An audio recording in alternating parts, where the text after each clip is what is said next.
নমস্কার, নতুন বাংলা থেকে বলছি সন্ময় বন্দ্যোপাধ্যায়। রাত পেরোলেই ডিএর মহামিছিল মেট্রো চ্যানেল থেকে শুরু হচ্ছে এবং একটি অদ্ভুত দৃশ্য কলকাতা দেখবে কাল। সেটা হচ্ছে রাম এবং বাম সবাই মিলেমিশে একাকার হয়ে গেছেন, যাবেন এবং ঝান্ডা পাশে সরিয়ে রেখে সরাসরি সেন্টার পাওয়ার, যেটা করাপশনের পাওয়ার সেন্টার কালীঘাট, তার উদ্দেশ্যে মেট্রো চ্যানেল থেকে হাঁটবেন অসংখ্য হাজারে হাজারে সরকারি কর্মচারী, অবসরপ্রাপ্ত কর্মচারী, এমনকি তাদের পরিবারের লোকজন, এমনকি কন্ট্রাকচুয়াল কর্মীরা, তারাও আসছেন কলকাতার রাজপথে। আসছেন প্যারা টিচাররা, আসছেন মাদ্রাসা শিক্ষক কর্মীরা, স্কুলের শিক্ষক কর্মীরা, কলেজের অধ্যাপক মানে অশিক্ষক কর্মচারীরা, স্কুলের অশিক্ষক কর্মচারীরা, এমনকি পুরসভা, পঞ্চায়েত, বিভিন্ন স্তর থেকে হাজারে হাজারে কাতারে কাতারে মানুষ কলকাতার রাজপথে হাঁটবেন এবং একটি অন্য দৃশ্য কলকাতা দেখবে রাত পেরোলেই মেট্রো চ্যানেল দুপুর 12:30টায়।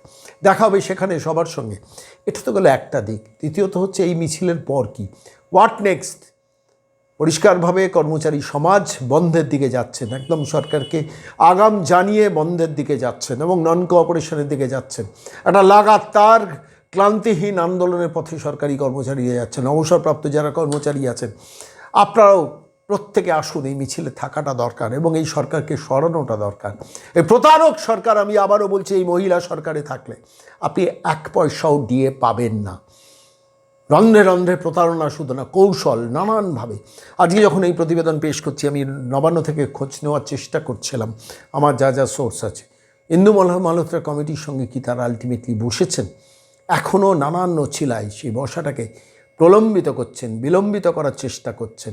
শেষ মুহূর্তে তাদের কাছে বলবেন, আমরা এককালীন কিছু কর্মীকে কিছু দিতে পারবো, আমাদের হাতে টাকা নেই, অথচ টাকা আছে। কিভাবে টাকা বাজে খাতে খরচা হচ্ছে, প্রতিদিন নবান্ন থেকে যেসব বিলগুলো মেটানো হচ্ছে, প্রতিদিন আনন্দবাজারের মতো প্রতিষ্ঠানকে বিজ্ঞাপনের বিলটা প্রতি মাসের শেষে নিয়ম করে মিটিয়ে দেওয়া হচ্ছে। বর্তমানের কোটি কোটি টাকার বিজ্ঞাপনের বিলটা মিটিয়ে দেওয়া হচ্ছে। আইনজীবীদের প্রতি 1 সপ্তাহের মধ্যে সমস্ত বিল ক্লিয়ারেন্সের নির্দেশ নবান্ন থেকে চালু হয়ে গেছে বড় বড় আইনজীবীদের ক্ষেত্রে। আমরা প্রতিদিন সেসব নিয়ে কথা বলি, কিন্তু আজকে পরিষ্কার বলছি, সরাসরি গিয়েছিলাম সেই সংগ্রামের মুখ, সংগ্রামী যৌথ মঞ্চের আহ্বায়ক ভাস্কর ঘোষের কাছে। রাত পেরোলেই মহামিছিল এবং তারপর কি ভাবছেন, কোন পথে হাঁটছেন, কোন পথে এগোবেন এবং আলটিমেটলি বন্ধের পথে হাঁটছেন, সেটাও আমাদের জানালেন। সরাসরি আজকে ভাস্কর ঘোষের সঙ্গে কথা বলেছি যে রাত পেরোলেই মিছিল এই পশ্চিমবঙ্গ কী দেখবে এবং সেখানে রাম বাম বিভিন্ন দক্ষিণপন্থী রাজনৈতিক দলের সঙ্গে যারা সংযুক্ত আছেন, এমনকি তৃণমূলকে সমর্থন করেন এমন মানুষ যারা তৃণমূল থেকে মুখ ঘোরাচ্ছেন, তারাও আজকের আগামীকালের মিছিলে হাঁটবেন। কি বললেন ভাস্কর ঘোষ, শুনুন। ভাস্করবাবু, রাত পেরোলেই মহামিছিল এই থেকে মেট্রো চ্যানেল থেকে সরকারি কর্মচারী, অবসরপ্রাপ্ত কর্মচারীরা, সরকারের বিভিন্ন সংগঠনের কর্মচারীরা মহামিছিল কালীঘাটের উদ্দেশ্যে, মমতার বাড়ি যেখানে, মানে সেন্টার অফ করাপশন যেখানে, সেখানে উদ্দেশ্যে আপনারা হাঁটবেন। আমার দুটো প্রশ্ন আপনার কাছে খুব স্পেসিফিক। 1 নম্বর প্রশ্ন, সেটা হচ্ছে এই মিছিলের কতটা আপনারা মানে সাকসেস রেট পাচ্ছেন এখনই মিছিলের আগেই, মানে এখনো পর্যন্ত বিভিন্ন জেলা থেকে সারা কিরকম পাচ্ছেন? আর দ্বিতীয়ত, যেটা মূল প্রশ্ন, এই মিছিলের পর কি, হোয়াট নেক্সট? মিছিল করেই কি থেমে যাবেন, নাকি সরকারের প্রতি প্রেশার বাড়ানোর জন্য আরো কিছু আস্তিনের তলায় লুকিয়ে রেখেছেন, বলবেন? প্রথমত হচ্ছে মানে আমরা প্রস্তুতি পুরোপুরি নিয়েছি। আমরা বলেইছিলাম কিন্তু যে আন্দোলনের যে ঝাঁজ পড়বে তাতে সরকার খুব একটা স্বস্তিতে থাকবে না। সরকার স্বস্তি নেই, সেটা তাদের বিভিন্ন কার্যকলাপে বোঝা যাচ্ছে। কোনো সময় বলছেন যে এই করতে হবে, আপনারা মিটিং এ আসুন, আপনাদের সাথে আলোচনায় বসবো, লালবাজারে আসুন, এই করুন ওই করুন, এসব না বিভিন্ন রকমের কথাবার্তা। বুঝতে পারা যাচ্ছে যে প্রশাসনের অন্দরমহলে এটাকে নিয়ে চাপ যথেষ্ট পড়েছে। গতকালকে আমি যেমন দুর্গাপুরে ছিলাম, দুর্গাপুরে আছি এখন, বিভিন্ন অফিসগুলোতে আমরা প্রচারে বেরিয়েছিলাম, দেখলাম অভূতপূর্ব সাড়া সেখানে কর্মচারীদের মধ্যে। এবং যেটুকু খবরাখবর গোটা রাজ্য জুড়ে পাচ্ছি যে এবারে মানে জমায়েতের ক্ষেত্রে একটা রেকর্ড হতে চলেছে। এবং এখানে আরো একটা বিষয় যে সেখানে সমস্ত কর্মচারী পক্ষ ঐক্যবদ্ধভাবে নামছেন। বর্তমান রাজনৈতিক প্রেক্ষাপটে যদি বলেন যে বামের সাথে রামের যে অহিনুকূল সম্পর্ক, সেই জায়গা থেকে কিন্তু আমরা পেরেছি সবাইকে এক জায়গায় নিয়ে আসতে। বাম রাম সবাই মিলে এক জায়গাতে নামছে এবং আমরা যারা দল রাজনীতি নিরপেক্ষ আছেন তারাও মানে একজোট হয়ে কর্মচারীদের স্বার্থে এবং রাজ্যবাসীর স্বার্থে আমরা পথে নামছি।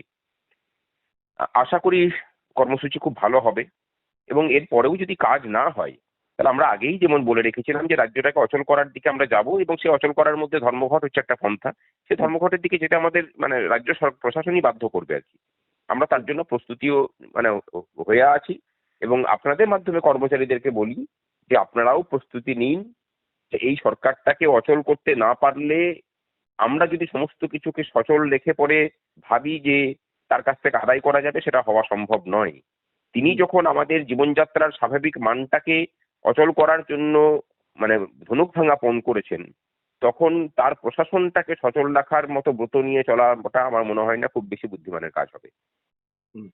মানে আমি আপনাকে আরেকটা কথা প্রশ্ন করব, সেটা হচ্ছে এই রাজ্য সরকার মানে ধরুন আপনাদের, আমি বলছি, মিছিলের পর বন্ধের খবর পেয়ে আগাম নোটিশ জারি করে দিল যে আমরা কোনো বন্ধ করতে দেব না, কিভাবে মোকাবিলা করবেন? দেখুন, মানে সেইটা 2023 সালে যে নোটিফিকেশন বের করেছিল সেটাকে আমরা চ্যালেঞ্জ করে রেখেছিলাম। তারপর থেকে তারা ব্রেক ইন সার্ভিস কথাটা আর উল্লেখ করার সাহস আর পাই না। আমাদের সেই কোর্ট এখন মানে মামলা এখনো পর্যন্ত কোর্টে চলছে, নিষ্পত্তি হয়নি, কিন্তু সেই মামলাতে তারা হারবেন সেটা তারা জানেন। এখন শুধু বলেন যে একদিনের বেতন কাটা যাবে, একদিনের ডাইজ নন হবে। ডাইজ নন মানে হচ্ছে একদিনের কর্মচ্ছেদ হবে আপনার, মানে কর্মচ্ছেদ নয়, মানে একটা দিনের বেতন কাটা যেতে পারে, এবং আপনার কর্মজীবন থেকে একটা দিন, সার্ভিস লাইফ থেকে একটা দিন কমে যেতে পারে। সেটার জন্য কর্মচারী সমাজ সম্পূর্ণরূপে তৈরি হয়ে আছে, যেটা ব্যাংকের ক্ষেত্রে হয়, যেটা অন্যান্য সেক্টরে, রেলের কর্মচারীরা যখন ধর্মঘটে যান তখন সেই জিনিসটা হয়। আমরা সম্পূর্ণরূপে তৈরি আছি। যদি ডাইস নন হয় বা একদিনের বেতন কাটে, তার জন্য আমাদের কোনো রকম কোনো কুণ্ঠা নেই। তার কারণ হচ্ছে যে বর্তমানে পশ্চিমবঙ্গের কর্মচারী শিক্ষকরা 30 দিনের কাজ করলে পরে প্রায় ওই 17-18 দিনের বেতন পান, বাকি 12 দিনের বেতন তো তারা আমরা এমনিতেই সরকারকে দান করতে বাধ্য হচ্ছে, সরকার কেড়ে নিচ্ছেন আমাদের কাছ থেকে। সেখানে আমাদের অধিকারের জন্য যদি একটা দিন ধর্মঘট করি এবং সেখানে যদি একদিনের বেতন কাটা যায়, বা যদি একাধিক দিন ধর্মঘটে যেতে হয় আমাদেরকে, তার জন্য যদি বেতনটাকে আমরা মানে না কেটে নেয় সরকার, তা কেটে নেয় তো নেবে, এমনিতেই তো তুমি মানে দীর্ঘকাল যাবৎ মানে অর্ধেক বেতনে কাজ করাচ্ছ আমাদেরকে, আর কতটা আর মারতে পারো। সুতরাং আমরা মানে ভীত সন্ত্রস্ত নই, আমরা বরং দৃঢ় প্রতিজ্ঞ, এবং আমাদের পন্থা কোন পথে আমাদেরকে যেতে বাধ্য করবে সেটা আগামী মানে কালকের মিটিং সেটা ঠিক, মানে মিছিল সেটা ঠিক করবে, এবং সেখানে সরকারের মানে প্রতিক্রিয়া সেটাও নির্ধারিত মানে ভূমিকা নেবে। ঠিক। অনেক ধন্যবাদ ভাস্করবাবু, অনেক ধন্যবাদ। ধন্যবাদ।